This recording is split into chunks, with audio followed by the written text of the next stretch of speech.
cawe-cawe. Oh, itu diskusi aja kok cawe-cawe. Diskusi. Saya tadi kan sampaikan, saya ini juga pejabat politik.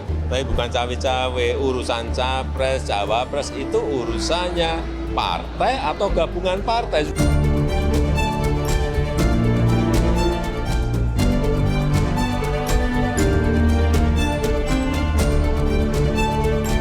Itu bagian saya untuk memberikan bisikan kuat kepada partai-partai yang sekarang ini juga koalisinya belum selesai.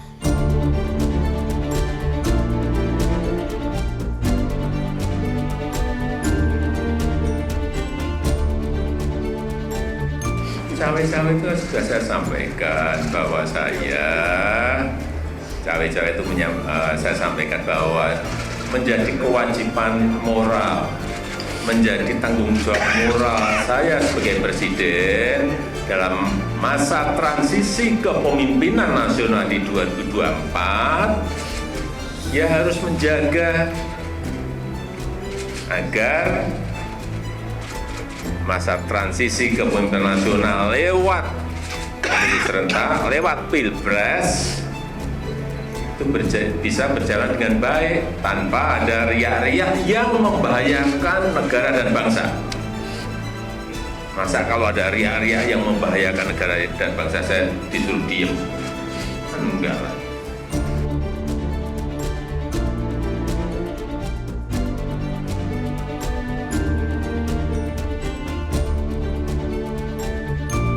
Dukung semuanya untuk kebaikan negara ini. Berarti dukung Pak Ganjar, dukung Pak Prabowo, dukung Pak Anies. Dukung semuanya untuk kebaikan negara ini.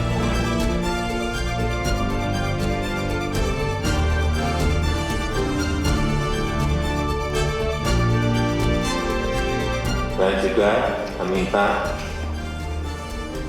jangan sampai memihak. Itu dilihat tuh, hati-hati. Apa itu dilihat? Mudah sekali kelihatan Bapak itu memihak atau enggak, trik juga. Dan juga pastikan ASN itu netral.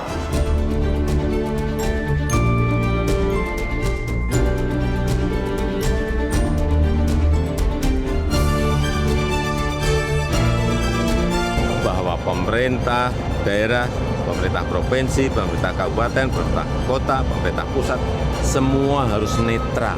ASN semua harus netral, TNI semua harus netral. Semua harus netral.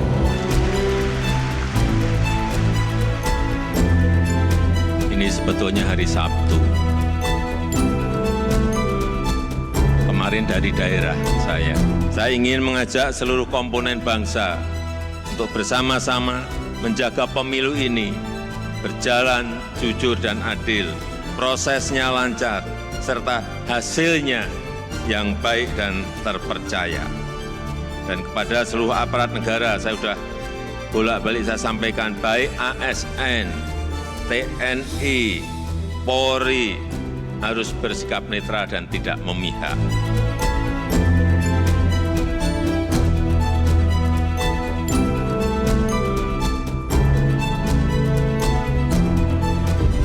Demokrasi, hak politik setiap orang, setiap menteri sama saja. Yang paling penting, presiden itu boleh loh kampanye.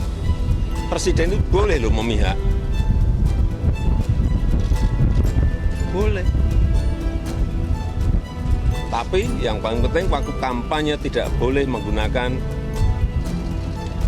fasilitas negara. Boleh, Pak. Kita ini kan pejabat publik sekaligus pejabat politik. Gini nggak boleh berpolitik, nggak boleh. Menteri juga boleh.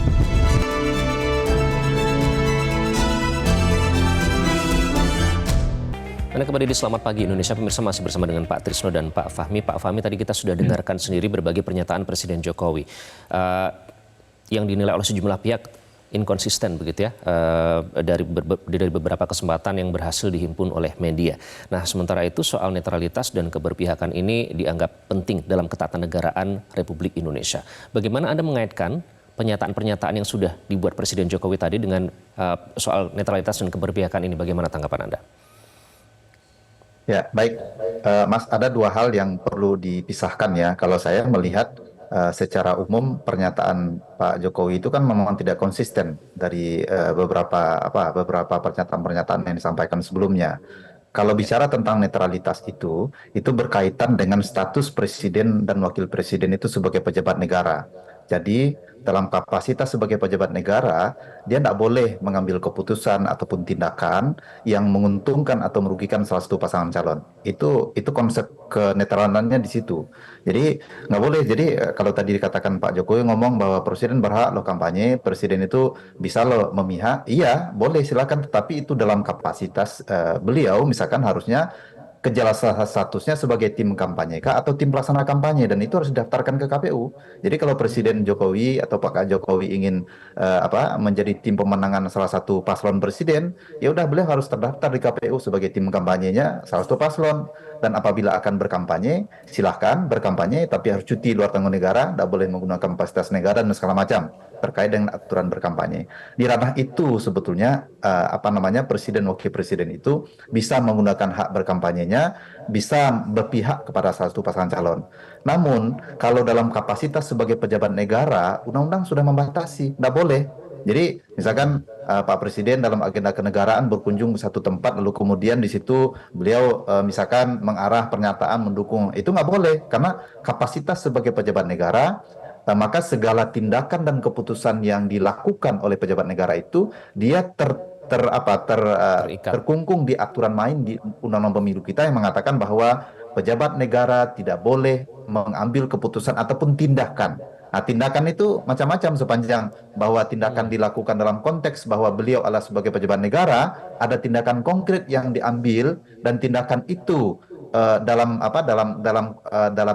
faktanya adalah memihak ataupun menguntungkan salah satu pasangan calon, maka itu bisa masuk kategori melanggar larangan untuk mengambil keputusan atau tindakan yang menguntungkan bagi salah satu pasangan calon. Jadi ranah ini mesti dipisah secara clear. Supaya apa? Supaya posisi presiden sebagai pejabat negara itu tidak dicampur adukan dengan posisi presiden sebagai salah satu pendukung pasangan calon yang ada. Sekira begitu, Mas, posisi hukumnya. Makasih. Tindakan ya, ini yang saya ingin tanyakan juga ke Pak Trisno soal tindakan ini, karena selama ini memang tidak pernah menyebut terang-terangan nomor paslon capres dan cawapres begitu. Tapi kalau kita menilai dari tindakan dan juga gesture yang ditunjukkan dalam berbagai aktivitas atau kegiatan yang dilakukan itu mengarah kepada nomor tertentu begitu, dan dalam hal ini nomor 02. Nah, apakah kemudian statement yang dikeluarkan juga berubah-ubah? Tadi inkonsistensi juga kita sorot. Apakah inkonsistensi ini, Pak Trisno, yang juga dikhawatirkan oleh PP Muhammadiyah, segala inkonsistensi yang ditunjukkan dari pernyataan seorang presiden?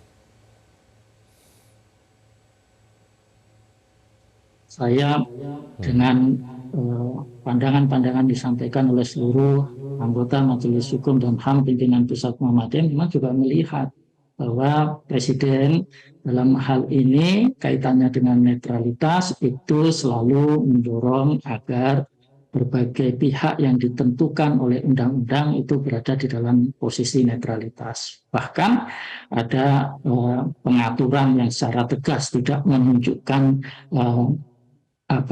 keberpihakan dalam model penunjukan jari ya. Nah, sehingga harus mengepal semuanya, tidak menunjukkan keberpihakan itu seperti itu. Tetapi semakin lama kami melihat bahwa pandangan-pandangan presiden yang arahnya baik dan netral di ujung pemilu ini menjadi berarah kepada sikap-sikap yang menurut hemat kami menghilangkan sikap atau pandangan netralitas sebagai seorang presiden. Dan ini sebagai sebuah kelembagaan harus dijaga betul oleh Pak Jokowi. Dengan demikian Pak Jokowi sebagai presiden harus membawa pemilu ini menjadi sebuah pemilu yang jujur, adil, dan kita dapat menerima seluruh hasil, apapun hasil yang telah diputuskan oleh rakyat Republik Indonesia. Tetapi Presiden tidak boleh pihak dan menunjukkan keberpihakan, langsung maupun tidak langsung. Dengan demikian ini akan menjadi legasi yang baik bagi Pak Jokowi selaku Presiden Republik Indonesia pada akhir masa jabatannya. Saya kira Majelis Hukum melihatnya dari pandangan seperti itu. Ini semangat yang tentunya baik karena ingin mengawal, selain mengawal proses demokrasi juga kelembagaan dari kepresidenan itu sendiri. Nah, pernyataan tegas ini diinisiasi oleh PP Muhammadiyah. Pak Trisno, apakah perlu ada kelompok atau komunitas lain begitu yang kira-kira mungkin seperti perkumpulan rektor ataupun akademisi yang juga mengeluarkan pernyataan terkait hal ini, karena kekhawatiran ini juga diungkapkan oleh sejumlah tokoh negara. Apakah perlu? Ya, saya kira akan baik apabila seluruh pihak mengingatkan Presiden sebagai Presiden Republik Indonesia untuk dapat bersikap netral di dalam pemilu kali ini untuk memilih Presiden dan Wakil Presiden. Kalau memungkinkan untuk mengeluarkan pandangan atau pendapat secara terbuka, itu akan sangat baik. Namun demikian, menurut hemat kami, apa yang telah disampaikan oleh berbagai pihak telah sampai kepada Presiden, kembali kepada Presiden Joko Widodo untuk memilih yang terbaik di pelaksanaan pemilu yang jujur. Dan kita berharap Presiden mengambil langkah-langkah yang kita nilai sebagai pihak yang berkedudukan netral dalam pemilu kali ini sebagai seorang Presiden. Saya kira itu. Baik, Pak Fahmi, siapa yang bisa mengingatkan Presiden, Pak?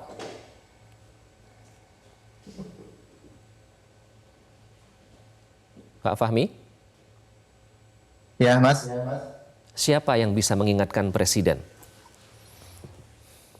Ya, Presiden itu kan dia terikat dengan sumpah jabatan sebagai Presiden ya, bahwa dia bersumpah untuk mematuhi Undang-Undang Dasar dan peraturan perundang-undangan yang berlaku.